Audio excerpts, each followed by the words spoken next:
While Noel and the others are busy laying the smackdown on the other elves, Mimosa, Kirsch, and En work together to evacuate the Vermilion residence. Their execution is flawless, but David, possessed by the elf Babel, suddenly appears. He has no intention of fighting, and even stronger magic is approaching their castle. Elsewhere, Langris forces his way through the king's chamber and is still ignorant of what is happening in the kingdom. King Augustus assumes Langris is a traitor and activates his magic, boasting about how powerful it is, but Langris simply erases it. Finesse tries to stop him from doing any more damage, but when Langris turns to strike her, Finral arrives just in time to rescue her alongside Yami and Jack the Ripper. As the Magic Knight captains mount a surprise attack on Langris, they are met with a stiff automatic defense. Finral evacuates his parents and Finesse, while Jack evacuates the king by attacking the ground around him. Langris is extremely dangerous as just one of his spatial orbs can instantly kill you. Although initially on the defensive, Jack is eventually able to cut the orbs with his spatial magic. The reason being that he really wants to cut things. This gives himself and Yami an opening to simultaneously attack with their magic. However, Langris destroys the ground beneath them, causing them to plummet to the ground. He soon unleashes a barrage of orbs against Finral, who teleports Yami and Jack back to his side. Infuriated, Langris prepares a powerful magic spell. In response, Finral sends a fallen angel orb and delivers a punch, shaking Langris back to his senses. The two brothers collapse from their injuries, and Yami praises him for a job well done. With Langris defeated, Yami wonders if the elves have something up their sleeve, and he argues with Jack over who gets to kill more elves. Elsewhere, Rhea meets with Gauche and Marie, who now go by Droit, Eclat, and Patry. They prepare to complete the reincarnation spell and erase any chances of the humans getting back their bodies. Rhea then greets Veto and Fauna, who were able to gain new bodies thanks to Sally's research. He tells them to be on their way, but Veto wants some clothes first, especially for Fauna. Rhea remarks that Fauna's chest was bigger the last time she was 15, a comment that gets him slapped. Elsewhere, 10 elves known as the Apostles of Saphira stand on a giant stone tablet and open the gates of the underworld under Clover Castle, the Shadow Palace. Yami and the other magic knights don't like their chances in fighting several magic elves at once, but a giant portal suddenly appears, dropping the Black Bulls right on the battlefield. Yami brags to Jack about how great his squad is, and he replies that he wants to cut them up.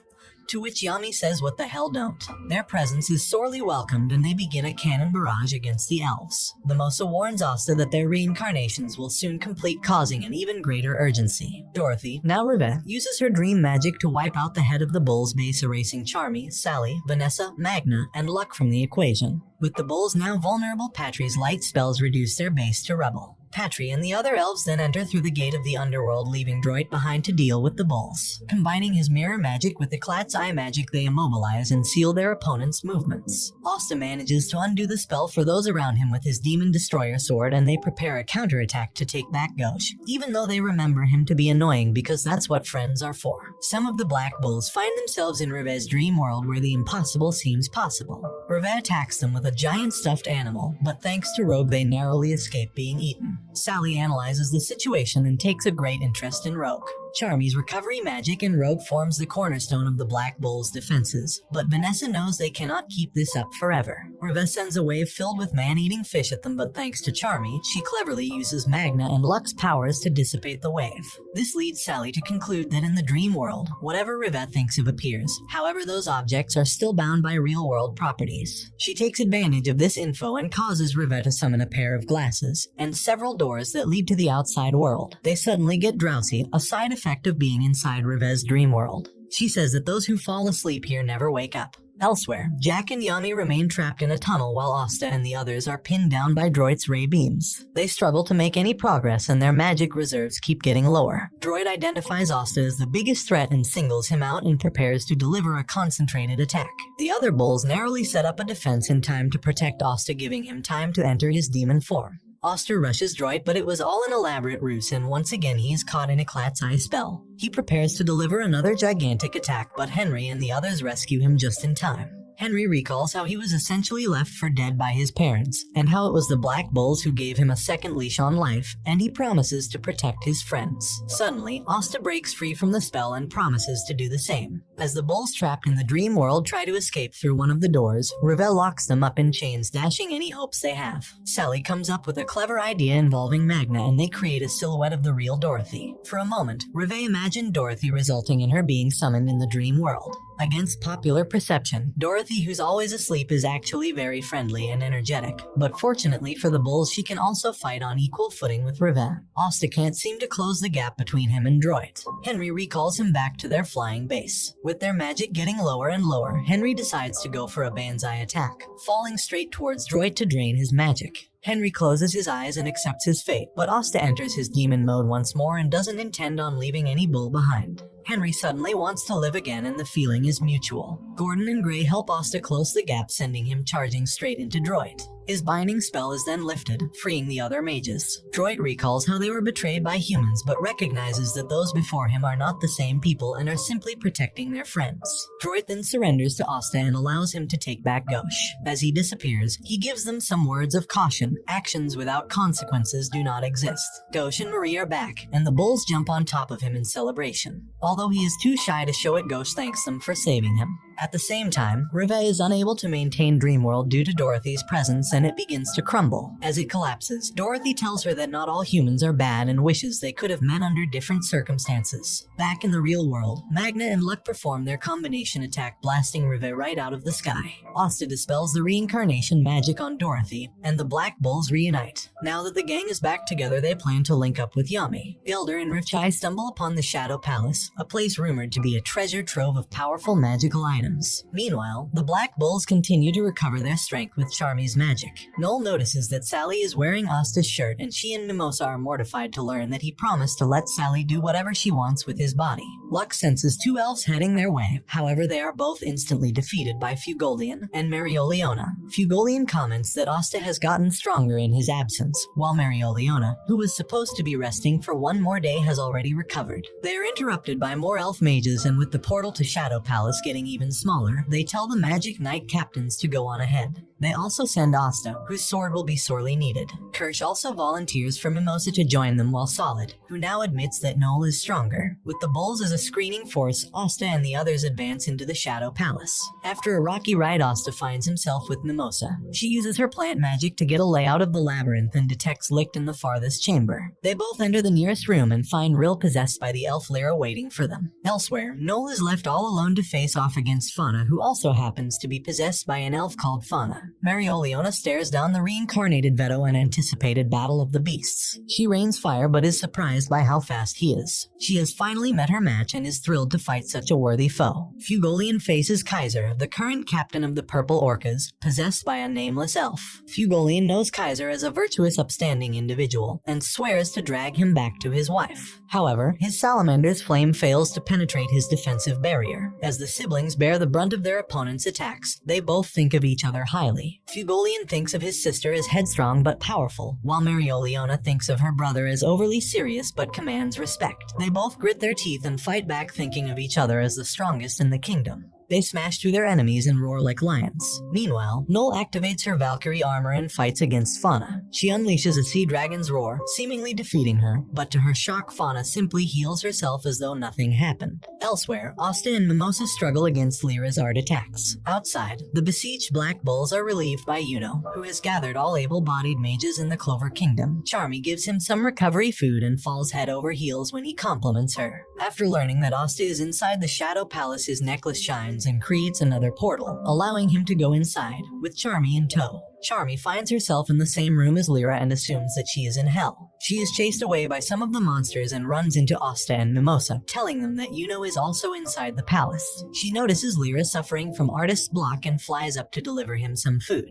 When Lyra smacks the bowl from her hand, she grows angry and summons a giant sheep, but Lyra blasts her into the rocks below. Asta and Mimosa race to her side, but they sense a powerful magic emanating from her. Suddenly, Charmy's body transforms, while the sheep sheds its wool to reveal a ravenous wolf. Mimosa realizes that Charmy is a hybrid, a half-human, half-dwarf.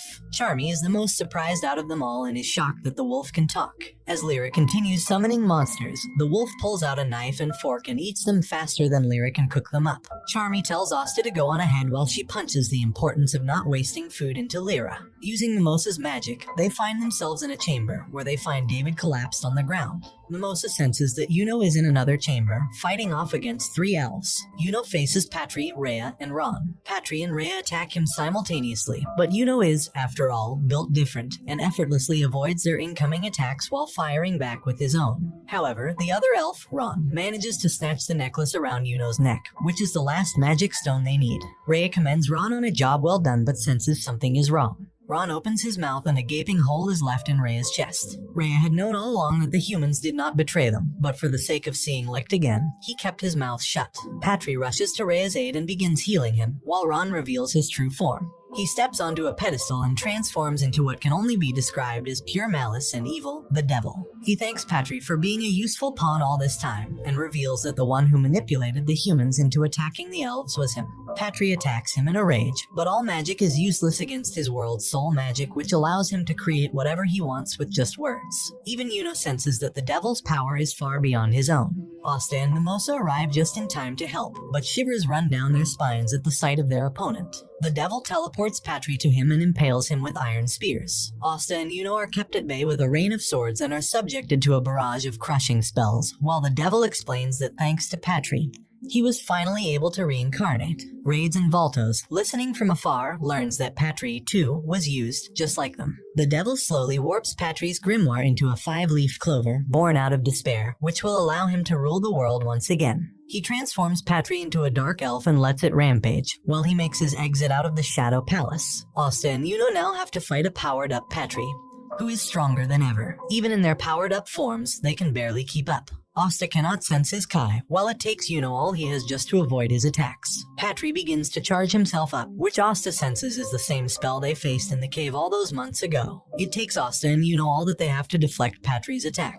This drains the remaining duration of Asta's demon mode, and they feel comfortable that another attack of that scale can't be used. But there's more. Patry prepares another divine ray of punishment, and death seems certain for Asta and Yuno, but Nozel arrives to save the day. Nozel's mercury magic is a natural counter to Patry's dark light, and most of the attacks simply glance off of his shields. He traps Patry inside his silver star of execution, a giant birdcage structure intent on finishing him off. Patry fights back like a cornered rat, but Nozel's mercury magic slowly overwhelms him, trapping him in metal. A dying Rhea wonders if things would have been different if he just told the truth. To his surprise, he feels a strange warmth from Mimosa, who has begun healing him regardless of their allegiances. Nozel prepares to execute Patry, but Asta asks for a chance to use his sword to try and bring vengeance back. However, Asta's sword produces an unbelievable amount of black anti-magic, which swallows him whole. Asta goes through the memories of Patry's body, including those of vengeances. He is bombarded by feelings of hatred and hopelessness as a result of the devil's earlier tormenting.